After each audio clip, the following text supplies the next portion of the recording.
और अब तो जो राजस्थान में पुरानी एक कहावत कवियों ने लिखी थी कि पग पग सूरा देवली पग पग सतियां थान। श्री गजेंद्र सिंह जी शेखावत, श्रीमान भैराराम जी सियोल, अनावरण और जब प्रतिमा अनावरण हो तो मेरा आप सभी से निवेदन है कि पूरा भांडार राम जी जानी, थोड़ी आवाज बुलंद होनी चाहिए। उन्होंने खून दिया, अगर तो केवल आवाज देनी है। अमर शहीद भैयाराम जी जानी, अमर शहीद भैयाराम जी जानी। प्रेरणा जी आप बारनों के सरपंच साहब बाबूराम जी, लिखवाराम जी पूर्व सरपंच साहब, बारनों भैयाराम जी जानी ने भी अपना रक्त देकर मां भारती के इस देवतुल्य सभा में मंच पर उपस्थित सभी वीरांगनाएं, शहीदों के पिता, इस देवतुल्य सभा में उपस्थित सभी पिता तुल्य बुजुर्ग, मातृशक्ति, युवा साथियों, मैं क्षमा चाहता हूं कि मुझे पहले आप सबके बीच में बात करना पड़ा। जिस दिन ये प्रोग्राम तय हुआ था और मुझे निमंत्रित करने के लिए शहीद के परिजन और सामराव के सभी लोग आए थे, क्योंकि आज जोधपुर में एक बहुत बड़ा राजनीतिक कार्यक्रम पहले से तय था जिसमें दिल्ली से भारत सरकार के मंत्री आने वाले थे। लेकिन क्योंकि शहीद का मूर्ति अनावरण का कार्यक्रम था और वो भी एक ऐसे गांव में जहां एक शहीदों की श्रृंखला है, जहां के 6 बेटों ने इस धरती के, इस भारत माता की रक्षा के लिए अपना सर्वस्व समर्पण किया है, इसके चलते मैंने समय की सीमितता होते हुए भी कहा कि मैं आधे घंटे के लिए भी जरूर एक बार आकर के उस धरती की चरण रज को मेरे सिर पर रख करके मैं भी ऐसी वीरांगनाओं का दर्शन करके, इस सामराव की पवित्र धरती का दर्शन करके कृतज्ञ का जो है पुण्य प्राप्त करना चाहता हूं। मैं अवश्य आप सबके बीच में आऊंगा। समय की सीमितता थी, इसलिए मुझे तुरंत ही वापस लौटना है। 1 बजे के वो कार्यक्रम शुरू होने वाला है और 12 बज चुके हैं। 1-1.5 घंटा यहाँ से जाने में भी लगेगा, इसलिए मैंने आग्रह किया कि मुझे सबसे पहले आप अनुमति दें। बाकी सभी मंच पर बैठे हुए लोगों से भी मैं हाथ जोड़ करके सबसे क्षमा प्रार्थना करता हूं कि मैं बात करके सबसे पहले मुझे निकलना होगा। लेकिन इस कार्यक्रम की गरिमा, क्योंकि शहीद की मूर्ति का अनावरण का अपनी कार्यक्रम की गरिमा है। इतने सारे वरिष्ठ लोग मंच पर विराजमान हैं, उन सब का मार्गदर्शन हमें मिलेगा। आदरणीय जनरल साहब की बात जो है, जोशपूर्ण बात भी हम सबको सुनने को मिलेगी। जनरल साहब की बात सुन करके बहुत सारे ऐसे युवा जो हैं उनको निश्चित ही प्रेरणा मिलेगी। इसलिए इस कार्यक्रम को उसकी गरिमा के अनुरूप हम चलाते रहें, ऐसा मैं आप सबसे हाथ जोड़ करके निवेदन करता हूं, विनती करता हूं। मैं अभिनंदन करना चाहता हूं आदरणीय शहीद भैयाराम जी के पिताजी का, और निश्चित रूप से एक अनुकरणीय उदाहरण है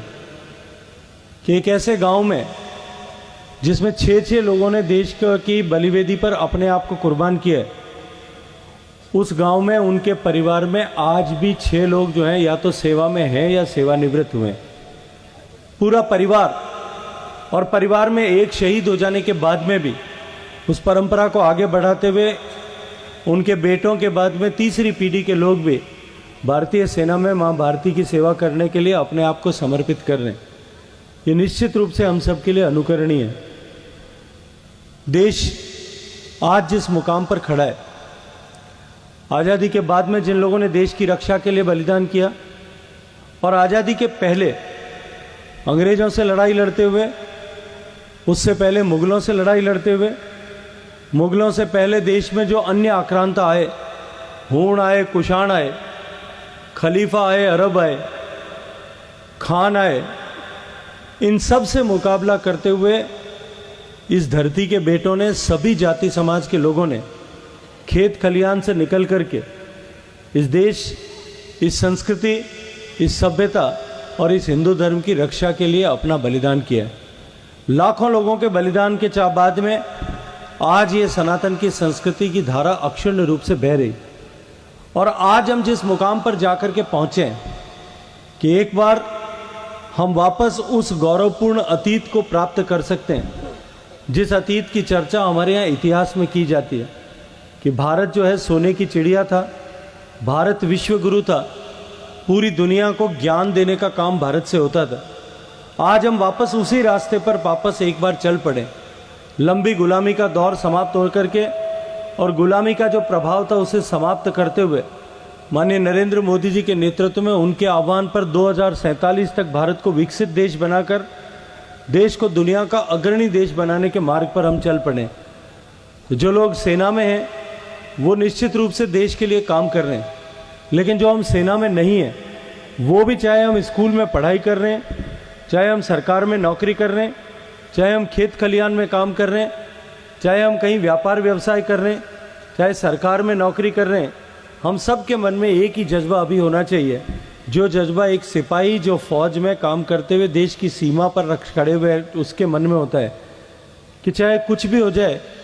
लेकिन देश के विरुद्ध किसी भी गतिविधि को मैं अपने प्राणों की कीमत पर भी स्वीकार नहीं करूंगा। आज देश जब प्रगति के रास्ते से गुजर रहा है तब हम सब का भी दायित्व है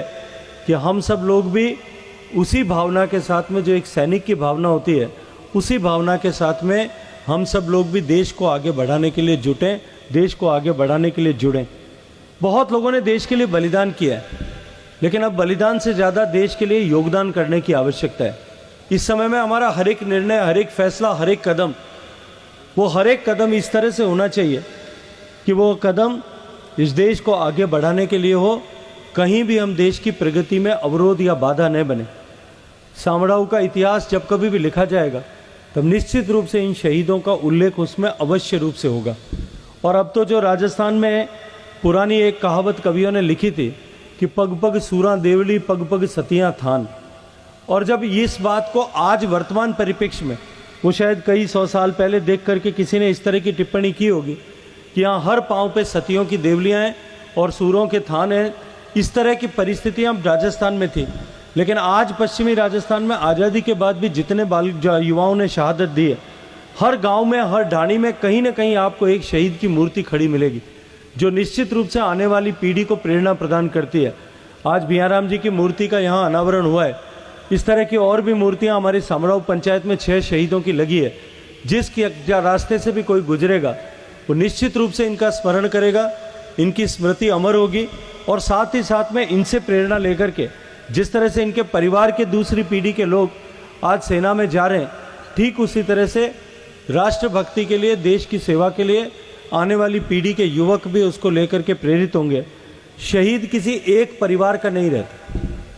शहादत के बाद में वो किसी जाति का नहीं रहता, शहादत के बाद वो किसी समाज विशेष का नहीं रहता, शहादत के बाद में वो किसी वर्ग विशेष का नहीं रहता, वो देश का बेटा हो जाता है। शहीद भियाराम जी, उनके अतिरिक्त आदरणीय शहीद मुन्ना राम जी, ऊर्जा राम जी, कल्याण सिंह जी, खीम सिंह जी और पूनाराम जी, ये सभी शहीद और शहीदों के परिवार केवल एक समाज विशेष के नहीं हैं, किसी जाति विशेष के नहीं हैं, वो आज देश की धरोहर हैं, देश की थाते हैं। और हम सबको उनके प्रति सम्मान व्यक्त करते हुए उनके जीवन में किसी तरह की कठिनाई न आए, इसकी चिंता समाज को और हम सबको करनी चाहिए। हम सब यहाँ से ये संकल्प करके जाएं, केवल यहाँ मूर्ति का अनावरण हो, मेरे जैसे अतिथियों का स्वागत हो, हम लोग सब अपनी अपनी बात करें, हम सब लोग यहाँ बैठ करके इस कार्यक्रम में सम्मिलित हों और घरे चल जाएं, उससे इस कार्यक्रम की सफलता नहीं हो सकती। इस कार्यक्रम की सफलता तभी होगी जब हम जितने लोग आज यहाँ उपस्थित हैं, हम सब संकल्प करके यहाँ से जाएं कि आने वाले समय में, आने वाले वर्षों तक इस शहीद के परिवार की सभी तरह की जिम्मेदारी या जितनी भी कोई आवश्यकता है, सरकार अपने स्तर पर काम करती है, सरकार अपने स्तर पर सुविधाएं देती है, लेकिन समाज की जहां आवश्यकता है वहां हम अपने जो है बिना चप्पल पाँव में डाले हुए हम खड़े रह करके हर परिस्थिति में शहीद के परिवार के साथ खड़े रहेंगे। अगर हम सब लोग ये संकल्प करके यहाँ से जाते हैं तो निश्चित रूप से ये कार्यक्रम करना, ऐसे कार्यक्रम करना सफल होगा। और मेरी अपेक्षा है, मेरी आशा है और मुझे पूरा विश्वास है कि हम सब लोग इस तरह का संकल्प लेकर के आज यहाँ से जाएंगे। एक बार फिर बहुत सारी शुभकामनाओं के साथ में मैं पुनः निवेदन करूँगा, मेरी क्योंकि मजबूरी है इसलिए मुझे जाना होगा, लेकिन इस कार्यक्रम को कार्यक्रम की गरिमा के अनुरूप बनाए रखें। आप सभी लोग यहाँ जैसे हैं वैसे विराजें, बैठ करके आप इस कार्यक्रम को पूरी तरह से संपन्न कराएं और हम शहीद को सम्मान व्यक्त करते हुए शहीद के प्रति और शहीद के परिवार के प्रति अपने संकल्प को सुदृढ़ करें। आप सबको बहुत सारी शुभकामनाएं देते हुए मैं सभी से निवेदन करूंगा कि आप जो है माननीय शहीद के पिताजी माननीय मोतीराम जी से निवेदन करूंगा, उनका अभिनंदन करूंगा कि मुझे भी इस पवित्र धरती पर आने का अवसर प्रदान किया और मुझे भी परिवार के लोगों ने इस समय में याद किया। आदरणीय पीपी चौधरी साहब का मुझे फ़ोन आया था वो भी इस कार्यक्रम में आने वाले थे, लेकिन आज सुबह सुबह 3:30 पौने 4 बजे सूर्यनगरी एक्सप्रेस ट्रेन के 13-14 डिब्बे जो हैं पाली के पास में पटरी से उतर करके उलट गए थे। उसमें कुछ लोगों को चोट लगी है, कुछ घायल हुए हैं। हालांकि अभी समाचार जो आए उसके हिसाब से किसी को भी कोई बहुत बड़ी चोट नहीं है, लेकिन लोग अस्पताल में हैं, उनको सार संभाल के लिए उनको मौके पर जाना पड़ा, इसलिए वो यहाँ कार्यक्रम में उपस्थित नहीं हो पाए। लेकिन हम सब लोग आपके बीच में उपस्थित है, पूरा भारतीय जनता पार्टी परिवार आप सबके बीच में उपस्थित है। हम सब लोग शहीदों के परिजनों के प्रति अपना सम्मान व्यक्त करते हुए उन सब के चरणों में अपना अभिवादन करते हैं। बहुत सारी शुभकामनाएं। भारत माता की। और आपने यही कहा कि आज भारत फिर से ऐसे शहीदों की बदौलत, ऐसे देश के कर्णधारों की बदौलत फिर से विश्व गुरु, एक विकसित राष्ट्र के रूप में पूरी विश्व में आसीन होने के लिए द्वार पर दस्तक दे रहा है।